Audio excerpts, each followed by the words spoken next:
It's Friday, November 15th, 2024. Thank you so much for joining me today. Feel free to comment on any of this down below. I'm going to share a handful of articles here that I was reading earlier today. Give me your thoughts on it. First one coming from The Hedge. In most U.S. cities, Social Security payments last married couples just 19 days or less. This is extremely concerning. We have an aging population, a lot of people who are getting ready to retire who probably will never be able to retire. A majority of this country is probably going to have to work until the day they die in order to feed themselves, to put a roof over their heads. Things have gotten so expensive. Social Security has not even come close to keeping up with the cost of living. In 50 major U.S. cities, Social Security income won't even cover a full months of expenses. At best, these benefits, it says, might last up to 19 days, but in 6 of these cities, they fall short in under 10 days. Think about that. As a couple, your Social Security couldn't even last 10 days in these cities. In Irvine, California, 2 hours from here, your benefits would not even last a week. The monthly cost of living in Irvine, California exceeds $9,700 per couple.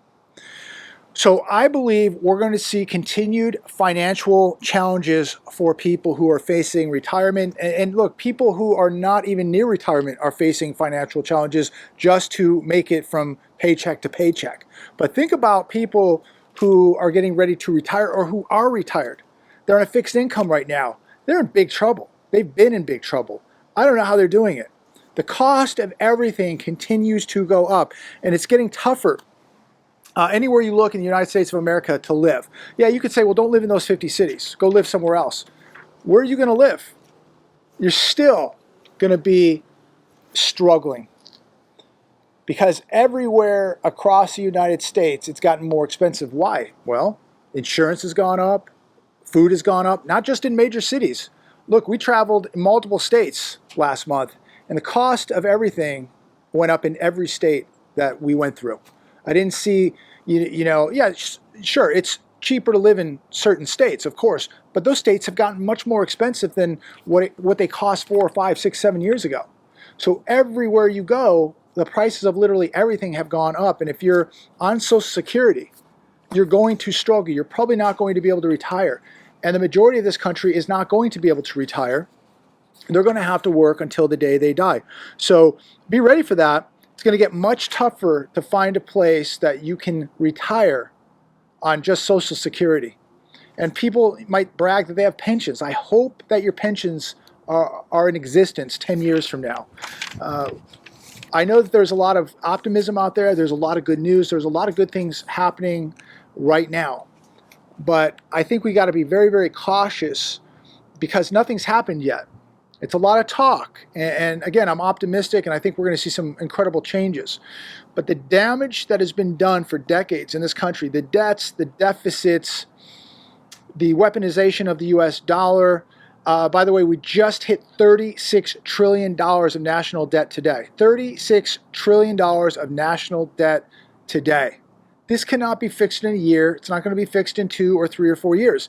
This is going to take a long time to fix. In the meantime, the average person is going to struggle. GM today lays off 1,000 employees amid reorganization cost cutting. This on CNBC. Another 1,000 people done.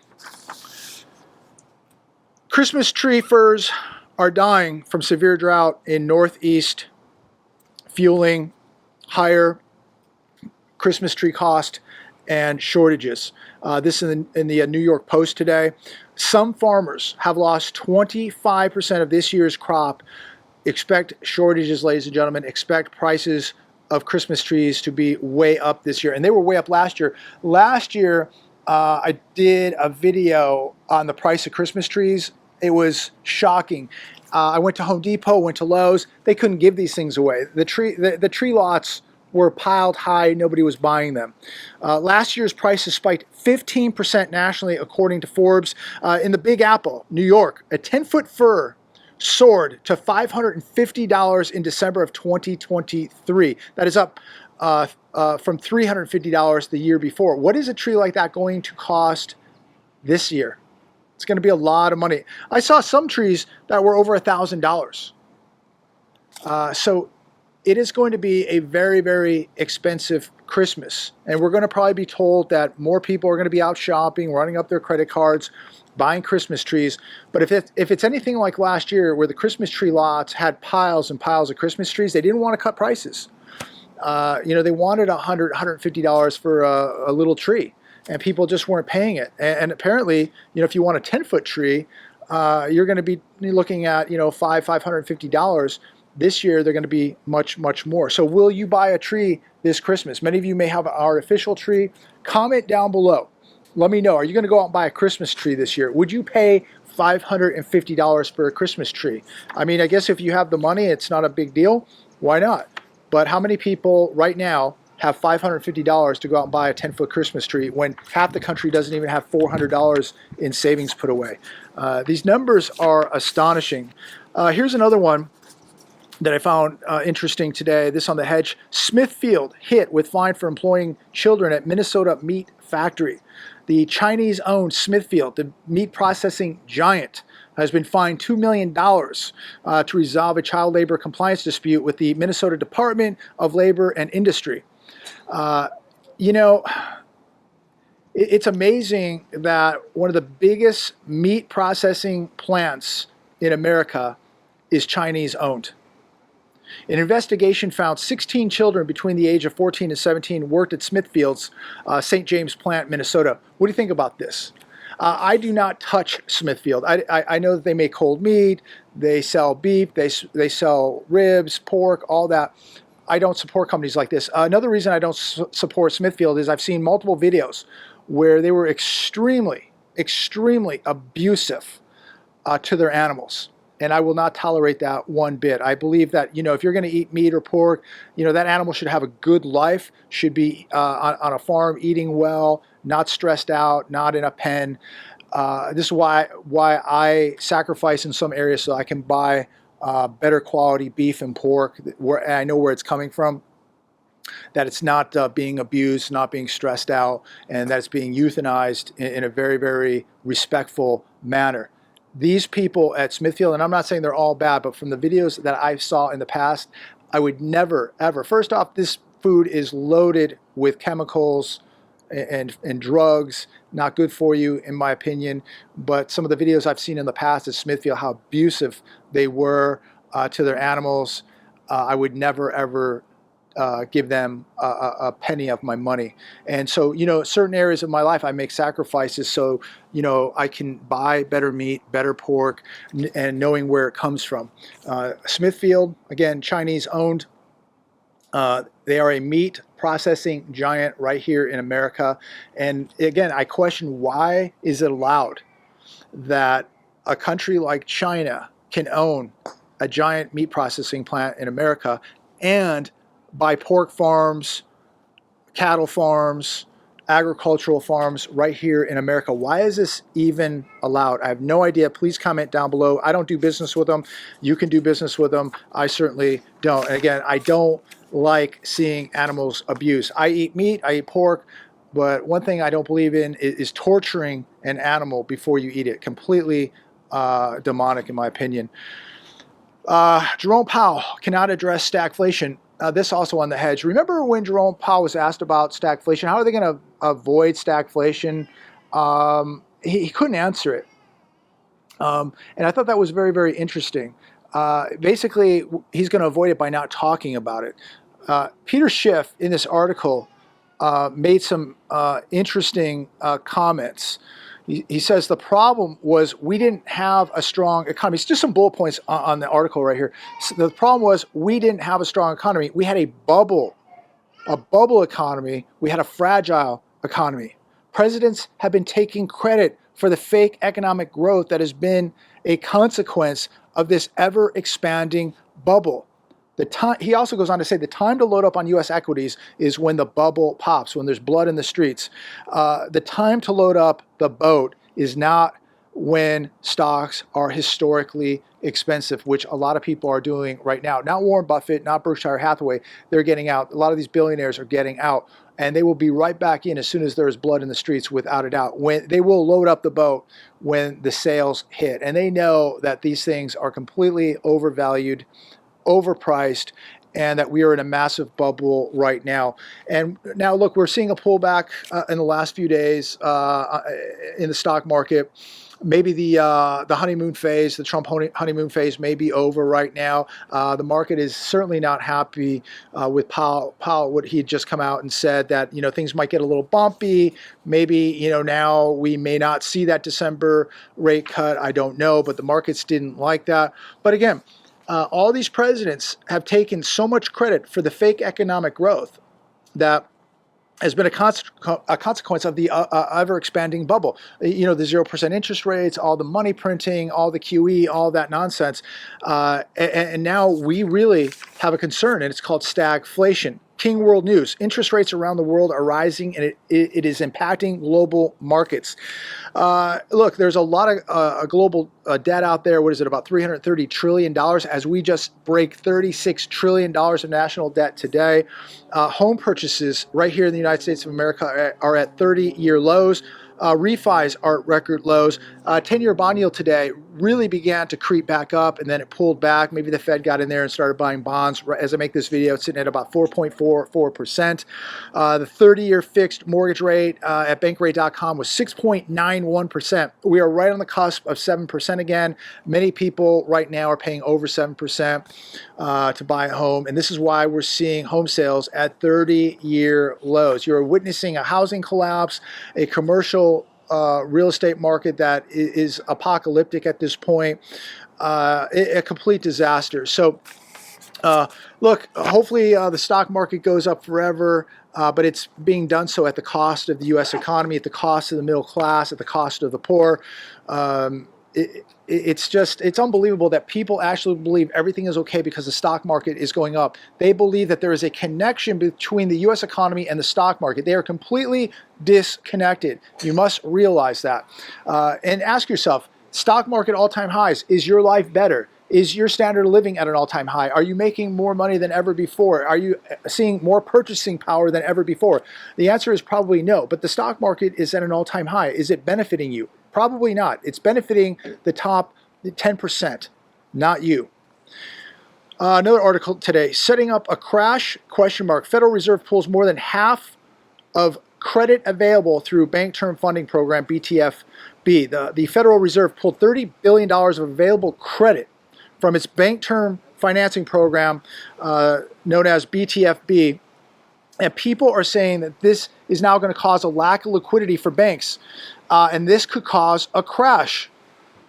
On top, we just hit $36 trillion of debt today. Is there any validity to this? Have you heard anything about this? Is there something going on behind the scenes? Let me know your thoughts on this. Another article that I want to share today, a little bit off topic, but very, very important, and I hope the wind is not ruining the audio of this video. I apologize if it is, but we're getting a little wind. We've got some storms out in the mountains right now. Global diabetes cases are climbing. In 2021, get this, 537 million people worldwide suffered from diabetes. That number is projected to reach 787 million by 2045. Right now, in the United States of America, over 50 million people right here in the U.S. suffer from diabetes. It is among the top 10 causes of death, and it is rising. I want everybody to really take their health seriously. There is so much bad food out there now, food that they will not even sell in other countries, but it is sold here. We're allowed to eat it. We're allowed to drink it. Booze, the smoking, the air quality, everything is against you, but especially food. And as the economy worsens, and as we've been watching for years now, the economy getting worse and worse, people have had to buy cheaper, lower quality food for themselves, for their families, for their kids. And we're going to see more diabetes in America. You know, if you need to sacrifice somewhere in your life to make sure that you and your kids eat better, I highly advise that you do it, especially for your kids. Food is so important, especially for young kids that are developing. Diabetes is a killer, and in many cases, it's very preventable. Exercise, cutting out the booze, cutting out the smoking, cutting out the junk food. It is avoidable in many cases. But we're going to see more diabetes in America because people are going to be forced to use or to consume more of this dangerous food. And their kids are going to consume more of this dangerous food because they don't have the money to be more selective. Again, if you can make the sacrifices and cut something out so that your family can eat better food, I highly advise that you do it. I highly advise that you're all working out. I highly advise that you quit smoking, that you put the booze down. Nothing wrong if you have a glass of wine in the evening or you have a couple beers on the weekend. But I know people that drink daily. They drink way too much. And this is going to cause severe consequences with their health down the road. You might be getting away with it now, but you may not get away with it 5, 10, 15, 20 years down the road. And it's going to cut your life short. And, honestly, you don't need the crutches. You don't need the cigarettes. You don't need the booze. You don't need these crutches in your life. And they're expensive. Cut this garbage out. Cut going out to the bars and get yourself better quality food for you and your family. You're going to live longer. Your kids will be healthier. And they're going to thank you down the road. So just something I wanted to touch on. But please feel free to comment on any of this. As we close, one more thing. We've got and completely off topic here. We got the Tyson Paul fight tonight. Who do you got? Comment down below. I want to know who you got. I'm gonna call it here tonight. I think Paul is gonna win. I think Tyson. I just don't think Tyson's gonna do it. I know a lot of people believe that Tyson is going to do it. Maybe he will. God bless him if he doesn't. I know a lot of people want to see Tyson win. I don't really have a favorite here, but I'm gonna go out on a limb here and say that I think Paul wins this thing. And I think it will be a knockout. Just my opinion. I could be completely wrong. But comment down below. Completely off topic. But look, we got to have a little fun. We got to have a little entertainment. We got to have a little balance in our lives. This thing, I believe, I don't even know. I may have to watch it on YouTube. I think it's on Netflix live. I don't know if you have to pay for this or not. If you do, I'm just going to watch it on YouTube. If it isn't, if it is free, I'll watch it live. But again, completely off topic. It should be very entertaining. I hope it's decent. I got Paul. Who do you got? Comment down below. Have a wonderful weekend, ladies and gentlemen. God bless every one of you. Thanks for tuning in. I know that there's a lot of channels out there you could be watching and spending your time with. I really appreciate that you take 15, 20 minutes out of your day and spend it with me. And I really do appreciate all the support. I appreciate all the comments, positive or negative. Best comment section, hand down. Right here on YouTube. These are the best comments, and you have woken up so many people. So please keep the comments coming along. I really do appreciate that. I know a lot of people that watch these videos, they comment all the time on the comments, how great the comments are, how much they've learned, and how much it's woken them up. So keep it coming. Have a safe weekend. God bless every one of you. Don't get complacent. Pray for this country. We don't want to lose it. It's a great country. Don't let it fall. Pray for America. Pray for the president we have right now. We should be praying, even for Uncle Joe. We got to be praying. And especially let's be praying for the next president coming in. He's going to need all the help he can get because he's got a complete mess on his hands. God bless. Take care.